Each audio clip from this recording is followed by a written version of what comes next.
The Triple One Sports and Saloon action is proudly brought to you by Speed and Sound at the Hankook Extreme Festival. Speed and Sound synonymous with the illegal to legal side of things. And of course, wouldn't be there if we didn't have drifters.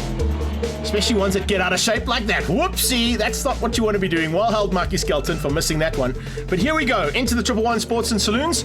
First race of the season. And it's going to be a big field of cars that go to do battle. 2 Hondas on the front end, 2 BMWs tucked in behind that, Pretoria Noord Altiza. Wow, what a start here. These 2 cars absolutely hauling around here. Now, the rules of this particular category is you cannot break the 111 bracket. If you do, you get penalised, and that's not what you want to be doing right from the word go. Vaughan Albedal just being pushed a little bit wide there. George Besaidnout trying to sneak through. Jeff Kruger was in the car, and now we go on board with him. Nice white gloves there, Saybelt gloves on Jeff Kruger as he heads up and tries to close down on a new man, Nick Smythe, in the BMW 330i. Joining me in the commentary booth is going to be Mel Spur. Mel, what a start to the season and what a big field of cars. It certainly is, and there's Master Joel, the man behind Speed and Sound, or behind the lady behind Speed and Sound, should I say, who supports our series. It's great to have them on board here as official sponsor this year. And as they get up onto the top of the hill, the 2 Hondas trying to break away. The Altiza, I did speak to him earlier on, and Besaidnout was telling me that there's a little bit of a problem in that car. He only had, I think, 3rd and 5th gear, so he's battling a bit, not too much as what this guy's doing. Besaidnout's come from the back of the field. He's already up into what is now 5th or 6th place, 5th place. Amazing bit of driving there from George Besaidnout, getting past the 2 Polos. It certainly is. There's a new Honda joining us in the background of Wilton. Here's Master Joel again on the back end of Lucas Besaidnout in his Altiza. All problems there. Looks like, oh, was that the extra shoes car? Yes, it was. Can you believe it? The Golf has gone bang. That's not what we normally see. And unfortunately, looks like it's going to be end of the day's racing there. Back on board with Kruger as we come out of Speed and Sound sweep. Heading up towards Castle Edge. Is there a car on his inside? No, there's not another car in sight. Kruger is absolutely hauling around here and putting in lots of practice, because remember, he's heading internationally very shortly. He is. Jeff's had a great career, started in Supatch, moved to Polo Cups, did exceptionally well, and now racing overseas after winning the India Cup last year. Yeah, doing a great job in the India Cup in Polos, and now of course moving into the Golf GTI Cup, which is based in Europe, and we wish him all the very best. Whoa, Joel, where are you going, bud? You have to turn left there. You cannot go across there. It looks like the Speed and Sound BM is going to be calling it a day here. Yes, indeed. Joel parking on the sideline. That is a big pity there for the Silver Man, but I'm sure he'll be back for race number 2. Here we go, back into the action though. Albedal under some pressure. That's the new man we were talking about in the yellow Honda. And right up there, incoming. Look out, it's Adam Starostecki giving it absolute horns there. Look at that. Looks like a little bit of a hairdresser's car he's playing in there, eh? It is a slight one. The boss's car from G&H. There's Richard de Roos getting out of shape after a small incident in the same corner Friday, actually. I love the fact that you've thrown in the 924 Cup guys into this category as well, so it just boosts the numbers. I think we sat with just over 40 cars at the grid, but amazing stuff as always in Speed and Sound. That's why they got involved here with the Triple One Sports and Saloons.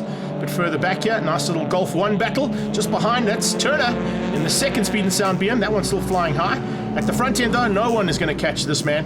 Jose has had an absolutely awesome day. The flag is about to come out, and it's going to be race 1 victory. Dirk has got some work to do in the JDM Tuning Honda.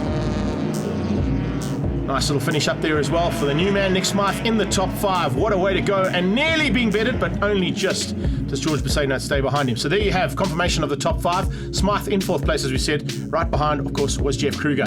Super drive there from Jean Gerber, and then, of course, it was the new man, Wilton Brouwer, in 7th place. Great effort and fantastic first heat of Speed and Sound, Sports and Saloons.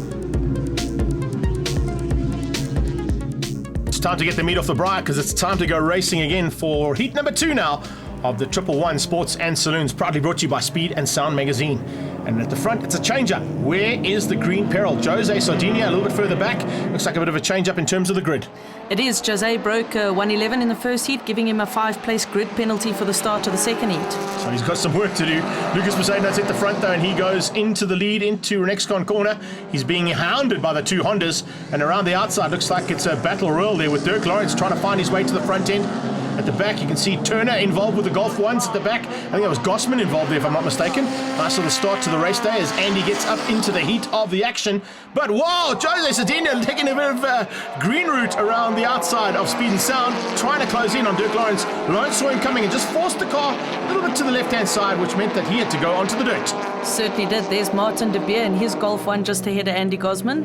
Nice to see Lucas Besaidnout. I spoke to him in between the two races and at the beginning of the day, and as I said earlier on, well, he really is battling with that car. He's got 3rd and 5th place. Oh, and speaking of battling, that was a little bit out of shape as George Economidis comes on the inside looking for a way through on the bin.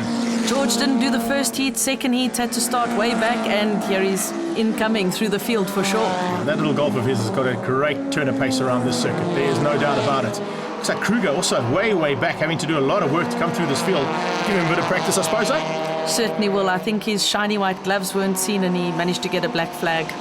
Hairdressers beware, he's back on track and looking pretty tasty, I gotta say. This is a really great turnout for the G&H team, and that car has some serious ponies and goes really well. Now the battle continues at the front end. It is the Honda on the inside. Sardinia's found a way through. Besaidnout with 3rd and 5th gear only. He's going to battle to get the drive on that Toyota Altiza, and unfortunately loses out to the other man from Zwartkops, the JSR Honda of Jose Sardinia. Great to have Ralph Kearns in the Mitsubishi, Shane Bartman in his little Alpha. Watch out, Mark Harvey, wallbangers behind you in his 924. He's coming properly, and here comes another move on the inside. Whoa, Lawrence having a look, trying to force his way through there on Lucas Besaidnout. Besaidnout saw him coming, shut the door, and forced the Honda up onto the curbs there into Goldwagen. Now they cross the line, getting into the closing stages. Jose Sardinia seems to have what it takes here. The JSR team have worked frantically to get that car up and running, and it's certainly going well now. Besaidnout, the other Besaidnout, of course, is George Besaidnout, and he's fighting out with a new man. This is going to be lovely. Nick Smythe into triple ones and is already in the thick of it. He certainly is. Pity there for Mark Ellis and his 924 parking on the sideline after a couple of heats over the 2 days. Loving the fact he was actually in the lead there, so let's give him the lead now to Mark Harvey. What a pity there for Ellis, but I'm sure he'll be back. Oh, changing up, chopping and changing all of time here. This is a really great little battle. Little Honda sneaks through into Kenwood. Oh, and just gets squeezed out by Toyota's top man, Lucas Besaidnout in the Altiza. But traffic is going to be a problem now. We're coming into the final corner. He's on the inside. Jose's got the inside line. It's who's got what it takes on the brakes here. Is it going to be Besaidnout? Is it going to be Sardinia? Wow, Lucas just hangs on. The checkered flag is about to drop, and he's going to take the second race. What a dice here in the Speed and Sound 111 Sports and Saloons. But further back, looks like the other Besaidnout managed to keep Nick Smythe out, but he's going to be back for more, I can tell you something. And watch out for that gold beard. It certainly looked good. Confirmation of the results, though. Top 5, Besaidnout wins out from Sardinia. Adrian Dalton makes a welcome return, back into the class and back in 3rd place. Ahead of Lawrence Besaidnout, then Nick Smythe, Gerber, Brouwer, Kruger, Davison with a top 10. We caught up with the winner. Little Honda was all over you looking for a way past urgently. Yeah, he's much quicker than me on the backside because I'm going in the wrong gear, obviously, and I can't get my top speed down the main straight because I haven't got a 5th gear. But yeah, it was lovely. It was fine. It was good racing.